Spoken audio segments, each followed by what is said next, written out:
Very good evening. I am Dr. Astha Bansal, a resident here at Shankar Nethralaya, Chennai. I would like to extend a very warm welcome to everyone who has joined us here today for our 16th POWWOW. This meeting's discussion is based on uvea. I would like to invite Dr. Sharanya ma'am to take over as the moderator. Good evening and thank you, Astha. So today we will be dealing with two uvea cases. And to start off, we'll have a little bit of an introduction to uvea, the choroid and the retina. We are happy to present Dr. Swikruti, who is a PG who's just joined Shankar Nethralaya. So she will be presenting some basics on the anatomy of the uveal tract. Swikruti, you can start. Thank you so much, ma'am. Hello, everyone. I am Dr. Swikruti Kothari and I am the first year resident. I have just joined Shankar Nethralaya. I would like to share my screen and share my presentation on anatomy of uvea, choroid, and retina. This is especially for the first year students, as we would like to have a gist on the basics. So I'm currently talking about uvea, which is the middle vascular coat of the eyeball. Uvea from anterior to posterior consists of three parts: iris, ciliary body, and choroid. Choroid is the one that extends from the ora serrata anteriorly to the optic nerve head posteriorly. And choroid is the posterior most part of the eyeball, posterior most vascular coat of the eye, and it is the most vascular tissue of the eye. The inner surface of choroid is in close proximity to the retinal pigment epithelium, whereas the outer surface is in close proximity with the sclera. Its thickness is around 0.25 millimeters. Talking about the microscopy and histology of choroid, from outside to inside, that is from the sclera towards the retina, we have suprachoroidal lamina, choroidal stroma, and the Bruch's membrane. The suprachoroidal lamina and the sclera are separated by a space called the suprachoroidal space. It consists of long and short posterior ciliary arteries and nerves, whereas the stroma consists of large vessels, medium vessels, and the choriocapillaries. The large vessels form a layer which is known as Heller's layer. The medium vessels form a layer which is known as Sattler's layer, and then there is choriocapillaries. Talking about the Bruch's membrane lines the choriocapillaries and it thickens with the age, and it is the one which is responsible for hyaline excrescences called drusen. This is the normal OCT image of a normal choroid. Here we see that SL is the Sattler's layer, which consists of medium-sized vessels, and HL is the Heller's layer, which consists of large-sized vessels. They are seen as hyper-reflective on the OCT, and just below the retinal pigment epithelium, we are able to visualize them as hyper-reflective spots. Going to the anatomy of retina, as we know that retina is a movie retina, from outside to inside will include retinal pigment epithelium, photoreceptor layer, which consists of rods and cones, external limiting membrane, outer nuclear layer, which consists of cell bodies of rods and cones, which consists of ends of rods and cones and the dendrites of the bipolar neurons. Then there is inner nuclear layer, which consists of cell bodies of the bipolar neurons, horizontal cells, amacrine cells, and Muller cells. The inner plexiform layer, as we know, is formed by the synapses between the dendrites of the bipolar cells and the ganglion cells. And the ganglion cell layer consists of cell bodies of the ganglion cells, and the axons of these layers go as the nerve fiber layer, which connects to form the optic nerve, and then there is the internal limiting membrane. This is the basic microscopy of the retina, as we all know. Talking about the OCT picture of the retina, this is the normal retina on the OCT. We appreciate that most of the layers which have the nucleus, that is the nuclear layers, are hyporeflective. The vascular supply of choroid and retina, talking about the choroid, the main vascular supply of choroid is by the short posterior ciliary artery, as we appreciate here. The short posterior ciliary artery supplies the choroid in a segmental manner, and it is a branch of the ophthalmic artery. Similarly, there's a long anterior ciliary artery, and there are anterior ciliary arteries, which pierce the sclera from anteriorly and supply the choroid. Talking about the retina, retina has a dual blood supply. The inner 6 layers of the retina are supplied by the branches of the central retinal artery, and they are divided into superficial and deep vascular plexuses, which can be separately visualized on OCT angiography. This is the superficial vascular plexus and the deep vascular plexus. The superficial vascular plexus is in the ganglion cell layer, whereas the deep vascular plexus is in the inner nuclear layer. Whereas the four layers of the retina, which are in close proximity with the choroid, are supplied by the choriocapillaries. These are comparatively avascular structures of the retina, and so they receive their nutrition through the blood supply from the choriocapillaries through their fenestrations and by diffusion. So that way, any lesion of the choroid is more likely to involve the retina as well because of the blood supply of the choroid and the retina, which is common in this area. For the blood ocular barrier, there is an event which such expands in the circulating blood. As a result, it is a protective mechanism, and any breach in these blood ocular barriers will lead to spread of infection and inflammation. There are two types of blood ocular barriers. First is the blood aqueous barrier. The blood aqueous barrier, which is situated anteriorly, and it separates the anterior chamber from the uvea and iris, whereas the posteriorly lies the blood retinal barrier. The inner blood retinal barrier is made up of endothelium and tight junctions. It lies in the ganglion cell layer and outer plexiform layer, whereas the outer blood retinal barrier lies between the retinal pigment epithelium and the choriocapillaries. This is how the blood supply of the retina is.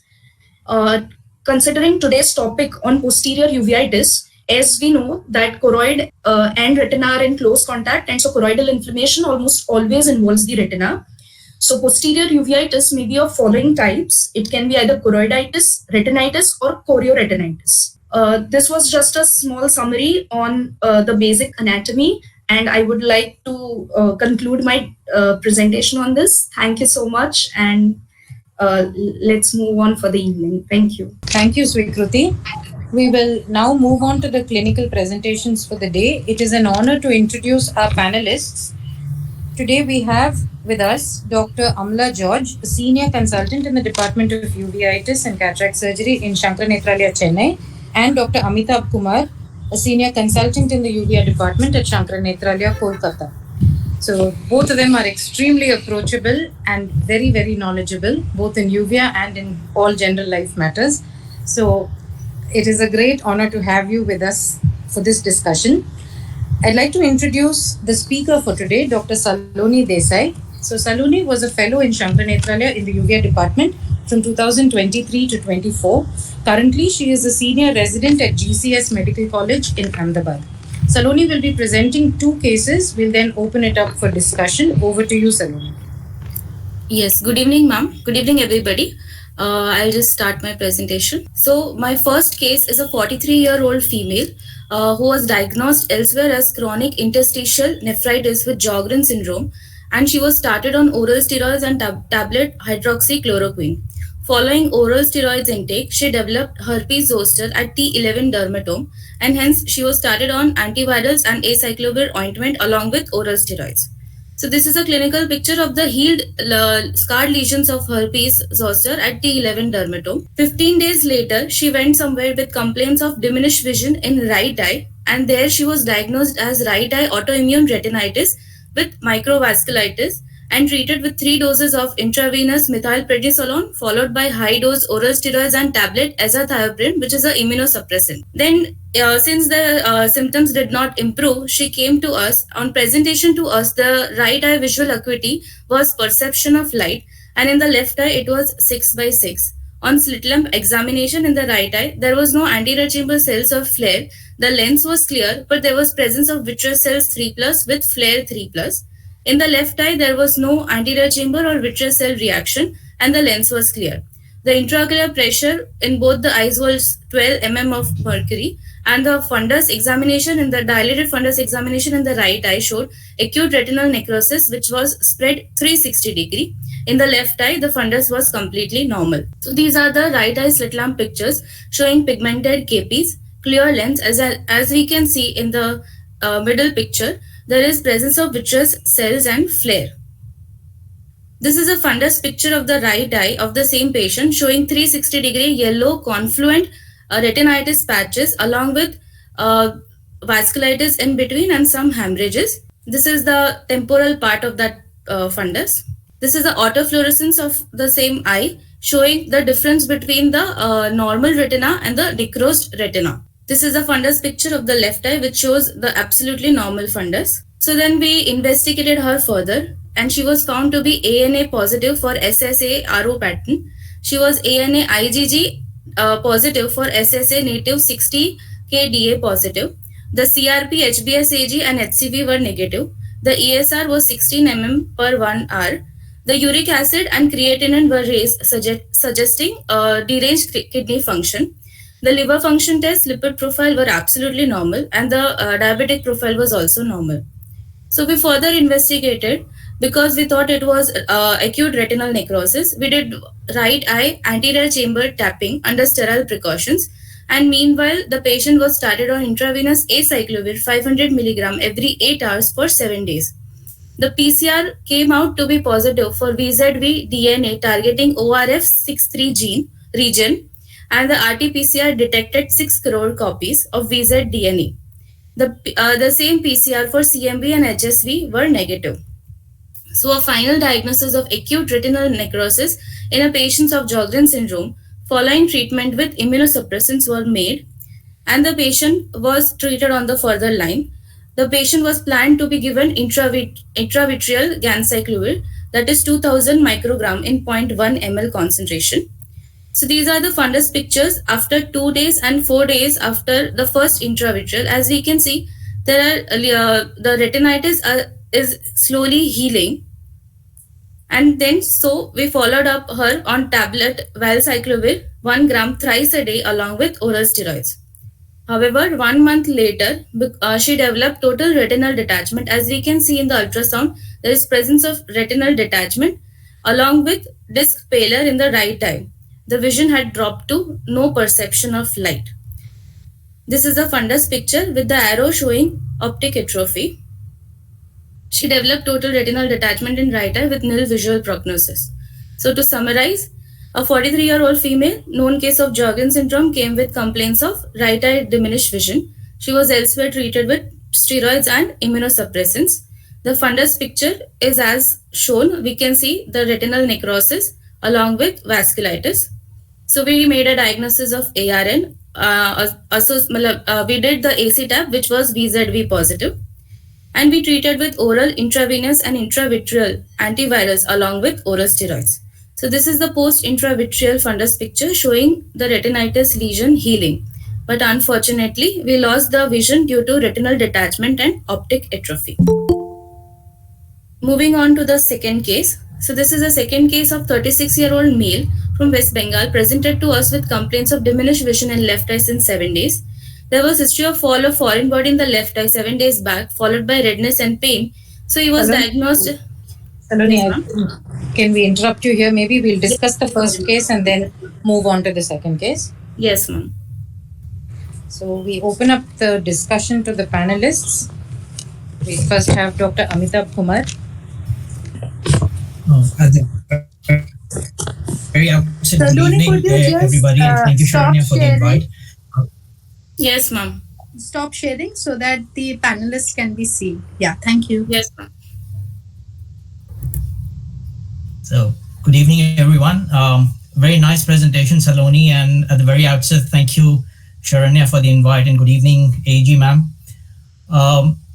Well, this case again throws the question of whether every yellow lesion at the back part of the eye is choroiditis. So I think it is very important to do a detailed examination, including a dilated fundus evaluation. And whenever you see a retinitis, I think it is almost always infectious unless proved otherwise. On the other hand, choroiditis is more or less it's immune mediated. So it could be infectious, but mainly immune mediated. So whenever you see a retinitis, it is of prime importance to rule out an infectious etiology before you go ahead with the full throttle anti-inflammatory therapy. The only thing which I wanted to ask is, once the patient's presented to you with that kind of a history and with a history of immunosuppression, why did you do the other collagen investigations? So just to be sure that because already she was diagnosed elsewhere as autoimmune retinitis. So we just wanted to make sure that it is infective, it is acute retinal necrosis only and nothing else. Yeah, but I guess well, no harm in doing it, but I think a better approach would have been to rule out an infectious etiology and rule out a viral necrotizing retinopathy with that kind of a history and immunosuppression. And this is basically viral retinitis is mainly a clinical diagnosis. You don't really need to do lots of investigations to come to a diagnosis for viral necrotizing retinopathy. This looked very typical of an acute retinal necrosis. But anyways, it was good that you put the patient on intravenous acyclovir, followed by valacyclovir, and you topped it up with intravitreal ganciclovir as well. So I think the approach has been absolutely fine, excepting that you need to keep a close tab on the renal functions because of the antivirals. AG, ma'am, anything else that you would want to add? Yeah. No. Hi, Amitabh. Nice to see Hi, you. ma'am. Hi, Saloni. Nice evening, ma'am. meeting you. You were always very good at history taking. That I remember. Who got the history of the whole Sjogren syndrome and the original dermatomal copies? Sir, so ma'am, actually this patient I saw with JB sir. So, Okay. Yes, ma'am. So there was this original history of zoster well before all of this, na? Yes, ma'am. Yeah, Yes, ma'am. that was what probably the original people missed or didn't consider. See, what was he given for the Sjogren's? What sort of steroid immunosuppression for the Sjogren's? You said hydroxychloroquine and Hydroxychloroquine and just oral steroids, ma'am. and oral steroids for the Sjogren syndrome. No, okay, fine. Yeah, but when you have after that, when you have a history of zoster, dermatomal zoster, that's a major warning, actually. Yes, ma'am. So, And after that, she was given azathioprine. Yeah, then it kind of snowballed. I'm not sure you could have done anything very different because by the time it came, it was already PL present, no? Which means it was probably optic atrophy because that looks the picture more than ARN actually looks like PORN, the progressive outer retinal necrosis, actually.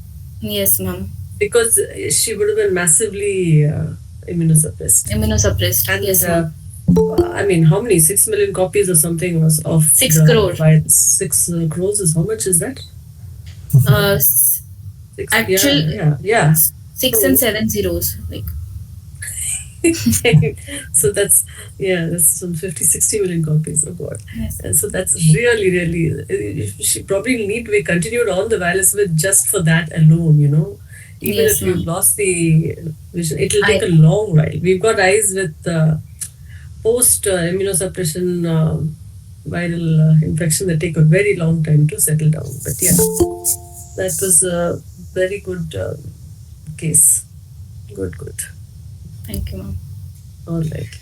Just to add to that, ma'am, instead of over and above the systemic immunosuppression, sometimes local immunosuppression can also incite viral infections. Yes. Even we've had people with Ozurdex and viral Ozurdex and Toxo. See, that's a problem with uveitis. First goes steroids for everything, but it's not the case. It shouldn't be the case for infective uveitis, especially Toxo and retinitis. No, the viral retinitis. Very difficult to treat. I'll move on to my next case. Yes. So the next case is a 36-year-old male who came with complaints of diminished vision in the left eye since 7 days. And he had history of fall of foreign body in the left eye, followed by redness and pain. So outside he was diagnosed as foreign body induced keratoconjunctivitis and was treated with topical cyclosporin and antibiotics. Vision which was documented outside was 6/60 with presence of retinal ischemia and optic neuritis on successive visits. And he was extensively investigated outside. There was no history of any systemic illness, vomiting, headache, or fever, and there was no positive history of tuberculosis or contact tuberculosis or weight loss. On presentation to us, the right eye was completely normal. In the left eye, the vision was 6/12. The color vision was reduced. Examination was within normal limits. In the fundus examination, the right eye was completely within normal limit. In the left eye, there was presence of anterior vitreous cells along with disc edema and multiple yellow lesions along with tortuous vessels. the retina was attached. So this is a fundus picture of the left eye on presentation to us. As you can see, there is disc edema along with the red arrows showing the yellow discrete lesions. The patient was then investigated by us again. The RPR, TPHA and the Montauk's test with toxoplasma antibodies came out to be negative. The FFA showed disc leak in the both early and late phase, increasing in intensity, and the lesions were also leaking. The SSOCT of the left eye showed horizontal and vertical scans showing elevated retinochoroidal lesions inferonasal to the fovea with increased subfoveal choroidal thickness. The SSOCT-A of the left eye showed multiple flow void spaces in the ORCC slab indicating ischemia. So the patient was then started on oral steroids 60 mg per day in weekly tapering doses along with calcium supplements and antacids, and we asked him to follow up after 1 month. 1 month later, the vision improved to 6/6. The Witt cells were present, but however, there were new evolving lesions present with previously healing lesions. So this is the fundus picture after 1 month. The red arrow shows the new lesions, while inferiorly we can see there is the healing lesions. The disc edema has also gone. Since new lesions were evolving, an infective etiology was suspected, and this time we thought of doing quantiferon and HRCT chest. And a pulmonologist opinion was also done in view of suspected TB. The repeated FFA showed FFA and ICG showed active lesions in the superior part with peripheral dye in the healing lesions. Peripheral stain in the healing lesions. The OCT compared to the previous OCT, the newer OCT showed improvement in the lesions. However, there was decrease in the subretinal fluid. However, as we can see in the fundus picture also, there was presence of new lesions in the superior quadrant. SSOCT-A shows increase in flow void spaces indicating more of ischemia. The QTB came out to be negative. However, the chest CT showed signs of old TB. So the patient was started on anti-tuberculous treatment under care of pulmonologist, and the steroids were hiked up in view of aggressive disease. 12 days later, the patient came with drop in vision and redness. The visual acuity had dropped to 6/18. Anterior segment now had cells, and the fundus was showing new active lesions, especially nasal to the disc, and the right eye remained within normal limit. This is the fundus picture after 12 days. As we can see in the red arrows, there was presence of new active lesions in the nasal to the disc. In the corner, we can see the slit lamp picture showing circumciliary congestion. And in the picture below, we can see the autofluorescence, which shows still active lesions. So a diagnosis of left eye multifocal choroiditis with paradoxical reaction to anti-tuberculous treatment was made, and the patient was started on 3 doses of intravenous methylprednisolone over 3 days. Post IVMP, the vision remained stable and the lesions started resolving. This is the post IVMP picture. As we can see nasally, the lesions have gradually started resolving, and in the autofluorescence picture, fundus picture, also we can see the lesions are gradually resolving. The horizontal and vertical SSOCT scans shows reduction in lesions with reducing subfoveal choroidal thickness. The patient was then continued on tablet mycophenolate mofetil 500 mg, 2 tablets twice a day with oral steroid 60 mg per day in weekly tapering doses. The ATT was continued and patient is asked to follow up on regular intervals. In the successive follow-ups, the patient remained stable. To summarize, this is a 36-year-old male with left eye diminished vision treated with oral antibiotics elsewhere. On fundus examination on the first visit, we see disc edema and multiple yellow discrete lesions on the macula.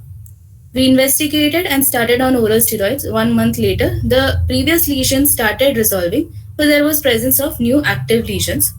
So now we thought of investigating further. QTB was negative and HRCT had old infective etiology. Hence, we started on oral steroids along with ATT. Post ATT, the previous lesions again started resolving, but there were new lesions nasal to the disc. So a diagnosis of multifocal choroiditis with paradoxical reaction to ATT was thought of, and the patient was started on intravenous methylprednisolone 1 gram per day for 3 days. And since after that the lesions resolved, we continued him on mycophenolate mofetil and oral steroids. These are my acknowledgements. Thank you. Thank you very much, Saloni.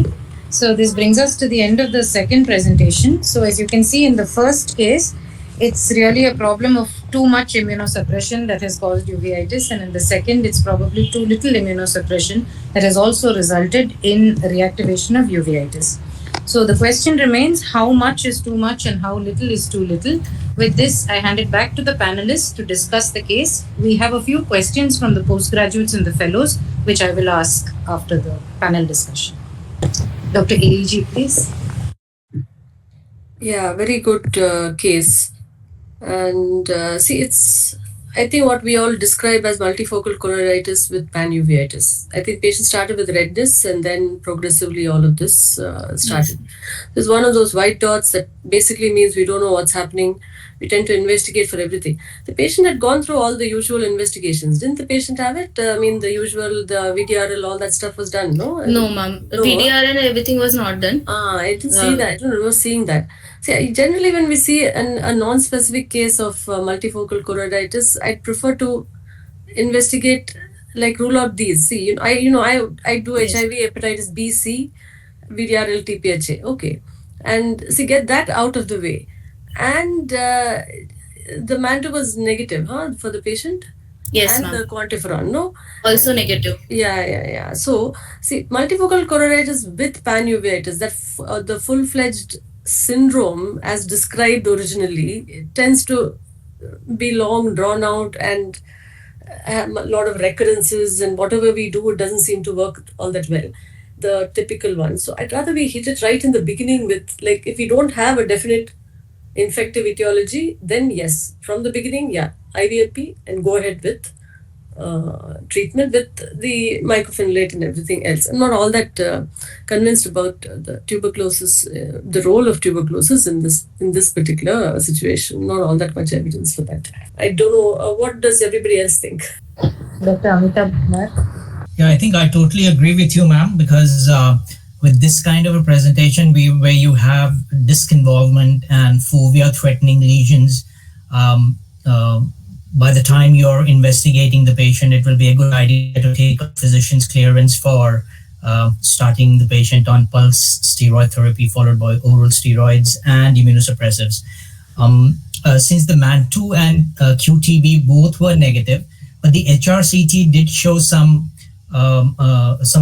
lesions which was suggestive of old COX. And in our part of the world, if you see this kind of a patient with multifocal choroiditis, I think the things which you need to rule out would be TB and sarcoid and syphilis as well. So which all those tests you have done. And I totally agree that you started the patient on steroids and then on ATT. And paradoxical worsening is very well documented nowadays, which can happen. So that is a kind of a caveat, because if you're putting the patient on high dose immunosuppressives and you start seeing these new lesions coming, you might get confused as to whether your medication is working or not. But then if you have a paradoxical worsening, you actually have to step up your immunosuppression. The other thing which I think is when you send these patients to the pulmonologist, nowadays what we normally do is we ask them to put them on ATT sans ethambutol without the ethambutol, if that is a possibility, because now they use fluoroquinolones quite a lot for that. And once you started the patient on IVMP and steroids and immunosuppressives and ATT, the lesions started resolving. In due course of time, there are certain things which you'll have to be careful about is to see whether there is any complication developing because of the choroiditis. So you have to be on the lookout for a CNVM and other complications, a cataract or a glaucoma, because detecting a CNVM in these patients might be difficult because you have so much of a scarred retina in the choroid that picking up a CNVM on clinical examination might not be possible all the time. So here you have the importance of imaging, where an OCTA will definitely help you out with that. And I think it was a pretty well managed case. The only thing is you need to keep them in follow-up for a long time, because they may keep having recurrences, and he might get involvement of the other eye as well. Thank you. Thank you, sir. Thank you, ma'am. There are a few questions from the postgraduates, and one of them is, if we start patients on ATT for ocular tuberculosis, what is the preferred schedule that we follow?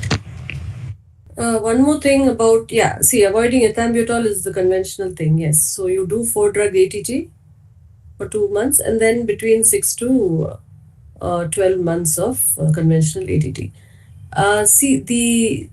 The kind of ATT that for this particular patient is basically because of the HRCT showing old tuberculosis. So this isn't really very convincing in terms of ATT. And you have to remember that adding rifampicin and INH means you're reducing bioavailability. Yeah, you reduce the steroid efficacy by 40%. So you've started somebody on oral steroids, you've added ATT, you've immediately dropped the steroid efficacy. So I'm not even convinced of the paradoxical worsening per se, or is it just the fact that rifampicin induces increased clearance of the steroid. That's the reason why you have to be careful when we decide to add ATT. Is there convincing evidence of tuberculosis or not? There's no convincing evidence for tuberculosis, then the adding of the ATT ends up reducing the efficacy of your treatment regime. And so again, if there isn't convincing evidence of either tuberculosis or any of the other infective uveitis, I'd prefer we go in straight with a conventional dose of IVMP and the steroid immunosuppressive, especially since the MANTO and quantiferon were negative in this patient.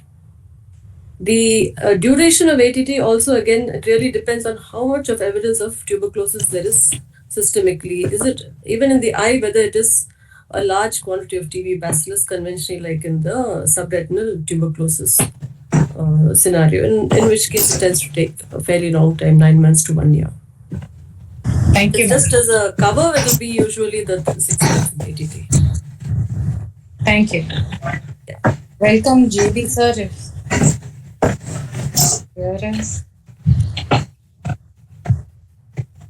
Hello. Good evening. Good evening. Good evening, sir. Good evening, sir. Good evening. Good evening, sir.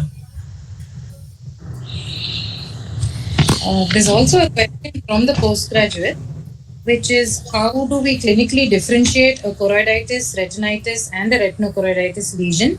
And is it important to know whether the inflammatory changes started first in the retina or the choroid? JB sir, maybe if you could please answer.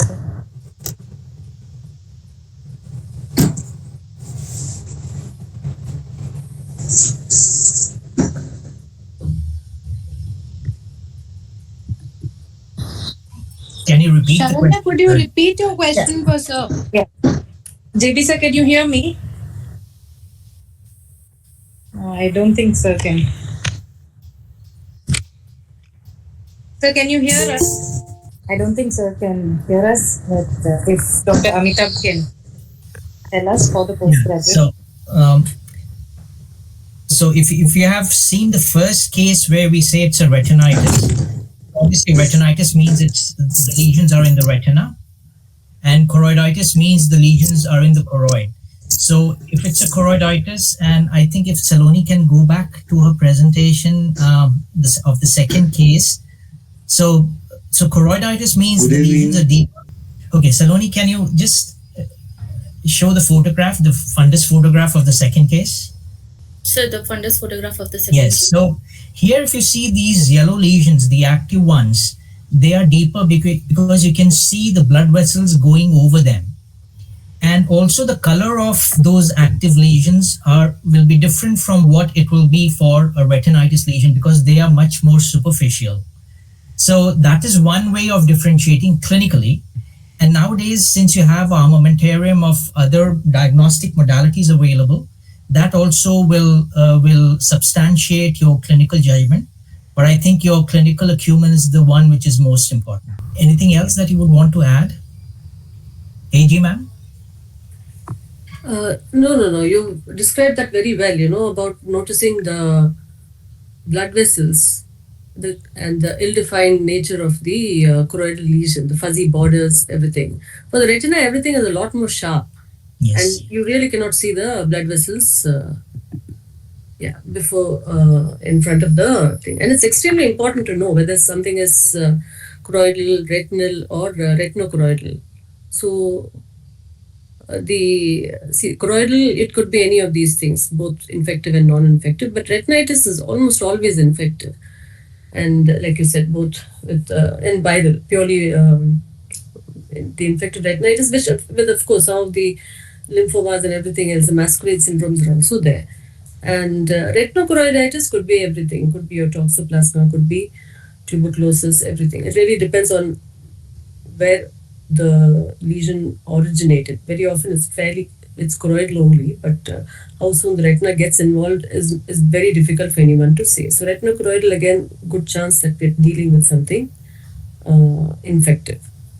And so that is actually probably really one of the basics for uveitis. The postgraduates, everybody from fellow, even for your exam questions, it's very important to know what's choroidal, retinal, and retinochoroidal. Thank you. Are there any other questions from the PGs, fellows, anyone else attending? If there's anything you'd like to ask based on the two cases, retinitis or choroiditis? Amala, may I ask a question? Not a question, Sure. actually a very nice point you made that adding ATT to steroids can reduce the effect of ATT, and we should be very sure that the patient is harboring tuberculosis. So what do you consider, a definitive indicator of patient harboring tuberculosis? Like which particular test or what evidence usually? We need overwhelming evidence. It's not easy for the physicians themselves because we live in an endemic country. All of our tests tend to be positive. So even a lesion which involves, the lung or something else, the chest physicians go through the same drama the whole time. Is it tuberculosis? Is it sarcoid? Is it, it's not an easy decision for anyone in the immune world to make in India. So, we need convincing evidence. Actual lesion, preferably AFB somewhere around the place. Just relying on Manto and quantiferon alone isn't enough. And the lung lesion should look like a thing. Currently we have sent a patient to Apollo. We'll go ahead with the bronchoalveolar lavage, everything to see. We need to know, is this regular bacterial? Is it tuberculosis? Because Manto and quantiferon alone in an endemic country are not reliable. And because of Manto and quantiferon, many a time patients are on prophylactic ATT.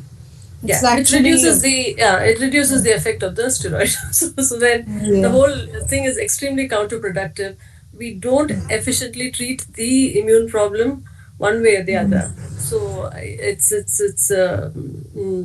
so personally, I would need to be convinced fairly strongly of tuberculosis before we. So the role of prophylactic ATT then in that case is like See, tuberculosis treatment, even if you say prophylaxis for a few months, does not help immune diseases very much because we live in a crowded country, and even if you've given 3 or 4 months or 6 months of ATT, doesn't mean that the patient can't walk out and get tuberculosis the next day. Okay, because very often a lot of our tuberculosis lasts for the immune problem lasts for years, 10, 15 years. We've got patients. They can get tuberculosis at any time in our country. So we are running the risk of having to give ATT at a point where they genuinely need the ATT.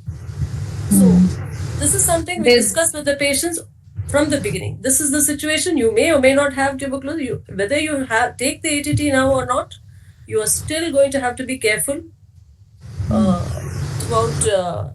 We've got throughout life. You still have to take precautions in crowded areas because we don't want you to get tuberculosis. Not that the 6 months is going to end everything. After that, what? And it's not that the Manto and quantiferon are going to revert to negative. Those tests don't revert to negative. So they're not very useful to even as diagnostic modalities, not useful as prognostic tests either. So it's very difficult with tuberculosis in endemic countries. Ma'am, there is a question about the phenotype of a disease. For particular disease phenotypes, is ATT more strongly advised than as a routine test? True. See, things like multifocal choroiditis is different in different countries. Not everybody is going to treat it with ATT in a non-endemic country. But a large subretinal abscess, yes, almost everybody would like to treat with ATT. With everything else, really, it's a lot of geographic variations in how much of ATT is being given.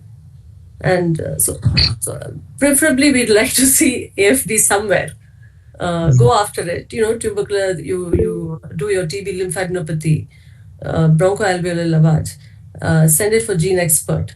And the TB physicians themselves recommend this because no one's very happy about indiscriminate use of ATT itself, Yeah, I totally agree with you, ma'am. I think the most convincing evidence would be a tissue diagnosis. And if that is not possible, then there are certain phenotypes which have been closely associated with TB related, like a multifocal serpegenoid choroidopathy, as you said. So in those situations, we would probably, our threshold for using ATT would be lower as compared to some other choroiditis conditions. But I think the most important thing is if you get a chance of a tissue diagnosis, say for EBUS TBNA or a bronchoalveolar lavage, if that can give a hint about the presence of AFB, then you have a convincing evidence.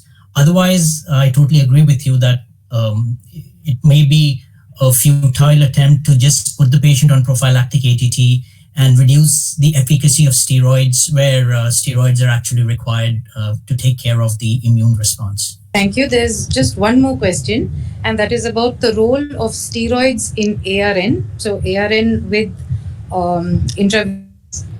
injection of antiviral. Along with that, what is the preferred dose of steroid? Should you do a full dose of steroid or is there a reduced dose that is preferred? In immunocompetent patients, yes, definitely. We conventionally start on the antiviral and add the steroid 2-3 days later. And usually adding the steroid a couple of days later should be enough, especially if you're going with the whole IV acyclovir. Now, someone who's immunocompetent, then it depends on a case-by-case situation. The post, transplant retinitis or the HIV-related, retinitis. For that, I think we go with the CD4 count also. So if it's really low, there's no point in adding the steroid at that point in time. You might need it later when there's immune recovery uveitis happening. And for those patients, if the CD4 is that low, then they probably need to be added, heart therapy needs to be reworked and things like that. And the transplant patient, if it is their primary immunosuppression, also might need to be reduced. So the adding of steroid is on a case-by-case in immunocompromised patients. For immunocompetent, we definitely need to have a lot of our damage is the inflammatory response itself. So we should have some amount of steroid. Yeah, in fact, we have had a couple of patients, ma'am, where we have had to put the patients on IVMP as well, along with the yeah. So again, as I said, it will be very case dependent. Mm-hmm. See, we had a patient with very bad ARN and the optic nerve was going, so it went, and so we had to give IVMP in the middle of all this drama and it worked. It just restored vision. So in the middle of the IV acyclovir course, we had to give a shot of IVMP, just one shot, but that helped. Yeah, but better to avoid local steroids. Yeah, local is not a good idea. No perioculars, no Ozurdex, absolute no for a viral. That's instantly a disaster. Yeah. Thank you, ma'am. There is a question in the chat from Dr. Rajagopal Govindan. It's asked, does the decline in immune suppression happen only with steroids? And if so, what about other immunosuppressants like methotrexate, mycophenolate, or other biologicals? This is with what? With the ATT? No. I didn't understand. if only steroids can cause an immunosuppression, I think. No, anything. It's not just the steroids. So the methotrexate and the antimetabolites all can be, because most of our transplant patients tend to be on yes. I can see a comment you said about Yes. ATT. With ATT. Yeah, with ATT it's steroid, rifampicin, and they induce they increase the clearance of steroids. Steroids are not very effective when ATT is added. That's what we mean. So and whenever you have an acute case of uveitis, the only drug that works on an immediate basis is a steroid. So we do need to stabilize the disease first and then think of long-term immunosuppression in the form of the steroid sparing agents. But in the acute phase, we have just the steroid, and unfortunately, ATT reduces that the effect of the steroids. Thank you very much. If there are any more questions, we'll take them. Otherwise, I'd like to hand it over to Dr. Mona Khurana, Senior Consultant in the Glaucoma Department, to summarize the case presentations for the day. Good evening, everyone. It was brilliant presentation by Dr. Saloni, and we had very insightful questions by everyone and very important take-home points from very experienced panelists. So we started with the basics because we need a strong foundation, as we need to know the anatomy as well as the blood supply of the uveal tract and the retina. And we had some excellent in vivo images by OCT and OCTA to show that. And next was the very interesting cases showing two aspects of immunosuppression. So in the first case was a ARN case where the first case was a ARN case where there was immunosuppression, and that's what triggered it. The important points here was very detailed history taking and a strong clinical suspicion, which ultimately helped clinch the diagnosis, and which was later confirmed by the aqueous tap. And despite best management further on, the vision unfortunately was lost due to the sequelae of the disease, which tells us about how we should follow the patients on a long-term basis. What Dr. Amitabh and AG ma'am said and emphasized was that retinitis and retinochoroiditis is most likely to be infectious. Choroiditis can be either infectious or autoimmune, but always whenever you're suspecting any infectious etiology, it's always great to do a good workup before, get a detailed history. And in our second case where it was tuberculosis, we need a good workup, and of course we need a very, very detailed workup to confirm it is tuberculosis, but sometimes there is a phenotype and which helps us clinch the diagnosis. Whenever we are giving treatment for any infectious uveitis, you should be careful with the use of steroids and immunosuppression.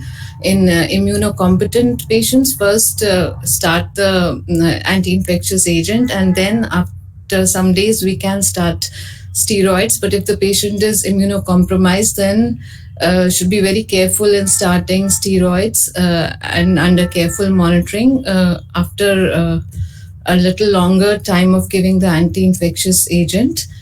And local steroids should be avoided, especially Ozodrex. Only short courses of steroids or from a case-to-case basis help in the treatment. Even in this case, a long-term follow-up is important as can develop like CNVM, and which may OCT imaging to detect, and retinal detachment, glaucoma, cataract. So again, a long follow-up is important, and sometimes the drugs can be counterproductive. For example, ATT, where rifampicin decreases the efficacy of the steroids, and that's why maybe lesions may crop up again, and you may think that you're giving the wrong treatment. So and also would prefer to avoid ethambutol in such cases. So it's a great challenge managing these difficult uveitic cases. So hats off to everyone, and have a good evening. Thank you, Dr. Mona. Thank you, Dr. Shikhabasi and Dr. Asta for all the effort. Thank you, AG ma'am and AHK sir. I thank the presenter, Dr. Saloni Desai. Thank you, ma'am. Thank you. Can we have the cameras on? I'll just take a screenshot. Thank you, Shika and Sharanya and Mona, everybody. I mean, it's really very well organized presentation, especially the anatomy lesson in the beginning. Thanks, that was very good. Yeah, good. Thank you. And Saloni, nice to see you. Really well presented. Yeah. Also. Thank you, ma'am. And Thank you. Swikriti also Smile, very good. everyone. I'm taking a Thank you so much, friends. Good night. Thank you.